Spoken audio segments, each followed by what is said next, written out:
I could hear the police officer's voice getting more serious now.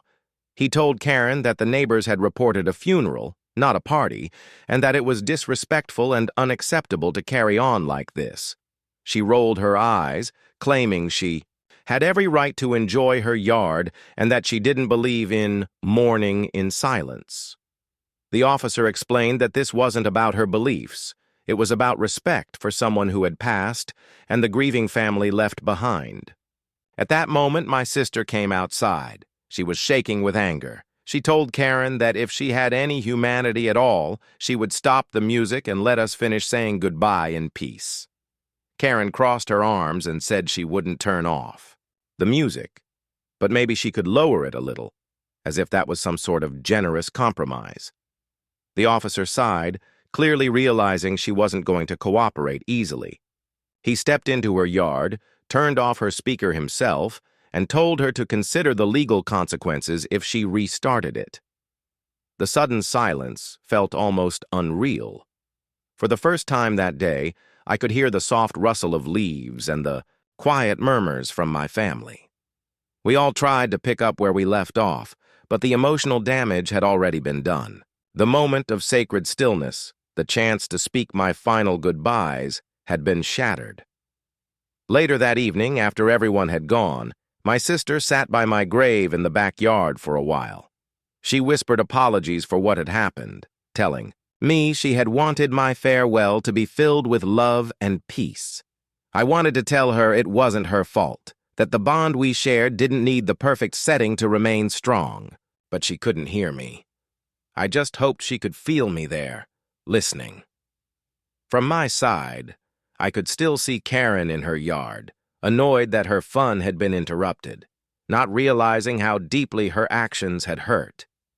Days passed, and my sister decided she wouldn't let this be the final memory of me. She gathered the family again, this time inside, away from any chance of disruption. They shared stories, laughed at the funny moments, and remembered me for the life I lived, not the way my funeral had been ruined. I could feel their love so strongly, and in that moment, the sting of Karen's selfishness faded into something smaller. Still, I couldn't help but wonder about people like her. People so caught up in their own wants that they can't see the pain they cause. Maybe one day she'll understand what she took from us. Maybe one day she'll have to face her own loss and realize that moments like these are sacred. And maybe then she'll wish she had acted differently. But for me, I had to let go. My journey was already moving forward, beyond her noise, beyond the anger, into a place where only peace exists. And yet, if I could send one message back, it would be this.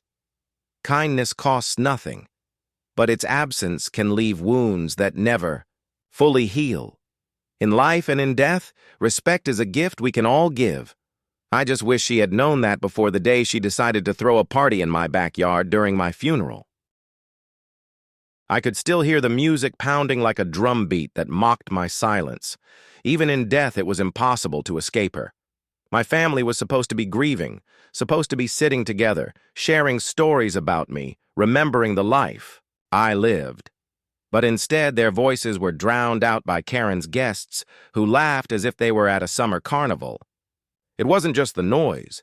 It was the smell of grilled meat and alcohol, drifting over and mixing with the flowers around my casket. It was almost like she wanted to replace the scent of my memory with the odor of her celebration. I saw my sister, trying to hold herself together. She was always the calm one, but now, she clenched her jaw so tight, I thought she might break her own teeth. My nephew, just 17, looked ready to jump over the fence and shut it all down, but my brother stopped him. Maybe it was respect for the funeral, or maybe it was fear of Karen's way of twisting every story until she became the victim. She had a talent for that. The priest's voice trembled as he spoke the eulogy. He tried to ignore the chaos just beyond the hedges, but every few moments his eyes would shift, almost pleading for the noise to stop. Then came the moment my daughter stepped forward. She wasn't supposed to speak, but she couldn't stand it anymore. She gripped the podium and said, "My father deserves peace, even now. But apparently, even death isn't enough to get that in this neighborhood." Her voice cracked, but her eyes were steel. The guests at Karen's party could hear her. Some of them even went quiet for a moment, realizing what was happening. But Karen, oh, she didn't stop. She turned up the music louder, louder, as if she wanted her beat to overpower my goodbye. I could almost feel her smug smile from here. I thought back to when I first met Karen. She was new to the neighborhood then, all smiles and sugar-coated words. We welcomed her, offered her home-baked bread, even helped her set up her fence. She thanked us, but little by little she showed her true nature, parking in front of my driveway by accident, borrowing tools she never returned, complaining about my trees because they dropped leaves near her yard. At first I laughed it off. Life was too short to fight over nonsense. But she didn't stop.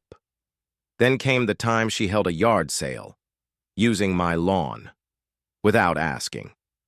I confronted her, and she looked at me like I was the unreasonable one. "It's just grass," she had said. "Why are you being so territorial?" That was Karen. Always pushing, always crossing lines and making you feel guilty for defending yourself. But this, hosting a party during my funeral, this was the final insult. My oldest friend, Daniel, finally decided he had enough. He walked straight to the fence and called out to her. "Karen, there's a funeral here. Show some respect." She waved him off. "We booked this weeks ago," she yelled back. "It's not my fault you planned something at the same time." The same time? My death wasn't on a calendar, Karen. But logic never worked on her. The tension grew heavy. Some of her guests began to slip away, clearly embarrassed. Others stayed, sipping their drinks like nothing was wrong. And then, the most surreal thing happened. Karen herself stepped out, holding a tray of cupcakes, and started offering them to my mourners, as if this was some joint event, a party-funeral hybrid. People stared at her in disbelief. My daughter refused to take one, but my younger cousin, always the peacemaker, accepted just to avoid more conflict. I could feel my anger boiling, even from beyond the grave. Not because of the cupcakes, but because she was stealing the moment. This was supposed to be the final chapter of my life, a time for my loved ones to say goodbye. But Karen had turned it into a sideshow. I had seen petty before, but this was something darker. This was someone who wanted to erase me from my own ending. As the ceremony drew to a close, my family gathered for the final words. The priest asked for silence, but from the other side of the fence came a sudden cheer. Someone had just won a drinking game. The sound hit my daughter like a slap. She broke down, sobbing into my sister's arms.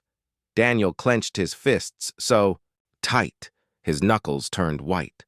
My brother finally whispered, "Enough." Without another word, 3 of them walked toward Karen's gate. They didn't shout, didn't threaten. They just opened it and stepped into her yard. The music stopped for the first time that day. Every eye turned toward them. Karen, still, holding her tray, looked startled, then defensive. "You can't just barge in here," she said. My brother stepped closer and replied, "And you can't dance over someone's grave." His voice was low, but it carried weight. I wished I could have stood there with them. I wished I could have looked her in the eye one last time. But instead, I watched as Karen's confident smile finally cracked. I never thought I'd be telling a story like this, one that sounds so absurd that people would probably think I'm making it up. But everything I'm about to share really happened, and to this day I still can't decide whether it was the most shocking thing I've ever experienced or just the most deeply disrespectful. My name isn't really important, and for obvious reasons I'm telling this from the perspective of someone who can no longer defend themselves because I'm gone. The thing is, this story doesn't come from me in the way you might expect.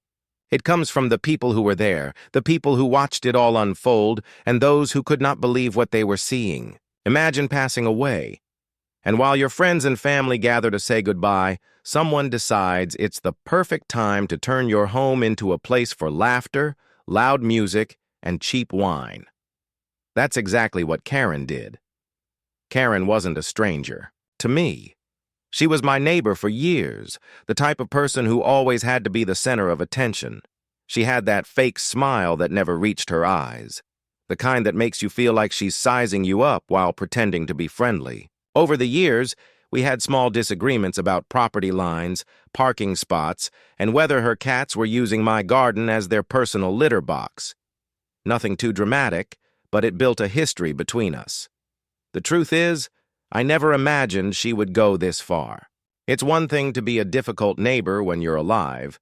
It's another to disrespect someone in death. The day of my funeral was meant to be a quiet, respectful occasion. My family had arranged a small gathering at the local chapel, followed by a reception at my house. The house I had lived in for 20 years. It was a place full of memories, laughter, and hard work. My loved ones thought it would be fitting to host a reception there, to let people share stories and comfort each other. But what they didn't realize was that Karen had been keeping an eye on the empty house while I was in the hospital. She knew when the funeral was scheduled, and she knew my family would be away for hours. It was the perfect opportunity for her to do something outrageous. As my family drove from the chapel to the house, they noticed something strange before they even reached the driveway. Music, loud, thumping music echoing down the street. At first, they thought maybe one of the other neighbors was having a gathering, but as they turned the corner, they saw the truth. Balloons tied to my front porch, cars lined up in my driveway and along the street. Strangers, people no one recognized, were walking in and out of my home with drinks in their hands, laughing, shouting, and completely unaware of the fact that a funeral reception was supposed to be happening there in less than an hour. At the center of it all was Karen, wearing a bright floral dress like it was the middle of summer, holding a glass of champagne, and greeting people like she owned the place. My niece was the first one to speak up. She stormed out of the car before anyone else could even process what was happening, yelling, "What on earth are you doing here? This is a funeral!" Karen, without missing a beat, just smiled and said, "Oh, I know. But you weren't using the backyard, and I thought it would be nice to have a little neighborhood gathering to celebrate life." The audacity in her voice was almost impressive. She wasn't apologizing. She wasn't embarrassed. She acted like she had done everyone a favor. By the time the rest of my family got out of the car, things were tense. My son was shaking with anger, trying to keep his voice down while demanding she end the party immediately. But Karen just waved her hand and said, "Relax. It's not a big deal. We'll be gone before your little gathering starts." As if my funeral reception was just some small, inconvenient event she had to work around. My daughter, holding back tears, told her this was not only inappropriate, but deeply disrespectful, and that people had come from hours away to mourn. But Karen didn't care. She shrugged and said, "People die every day. No sense in making everything so gloomy." It wasn't just the fact that she was using my home. It was what she had done to it. When my family finally walked inside, they were hit with the smell of alcohol and cheap food. My living room furniture had been pushed aside to make room for dancing. Someone had spilled wine on the carpet. The kitchen counters were covered in bottles, plates, and crumbs. Strangers were helping themselves to my refrigerator, and when one of my friends asked who they were, they just said, "Oh, we're Karen's friends from her yoga class." Not a single person there had ever met me. They weren't neighbors. They weren't there to pay their respects. They were just using my house as a free venue. My cousin, who has a temper, tried to take control of the situation. He stood in the middle of the room and told everyone to get out immediately, explaining that this was my home and today was my funeral. Some of the guests looked shocked, murmuring apologies and quickly heading for the door, but a few others rolled their eyes, muttering about how uptight everyone was being.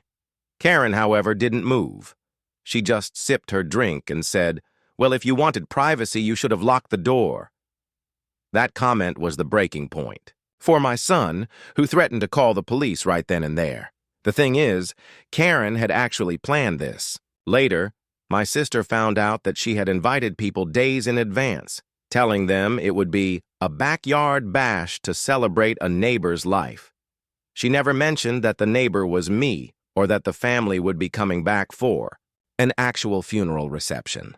She had even brought her own portable speakers, folding chairs, and coolers filled with drinks. She had treated my death like an opportunity for her to throw a party she didn't have to pay for. When the police finally arrived, it wasn't as simple as just asking her to leave. Karen argued with them, claiming she had permission. She said she was helping the neighborhood heal by bringing people together. But the officers weren't buying it. After some tense back and forth, they told everyone to leave immediately. Some of Karen's guests were clearly embarrassed and apologized on their way out. Karen, on the other hand, muttered under her breath about how people were too sensitive, and that it was just a little gathering. By the time the house was empty, my family was exhausted.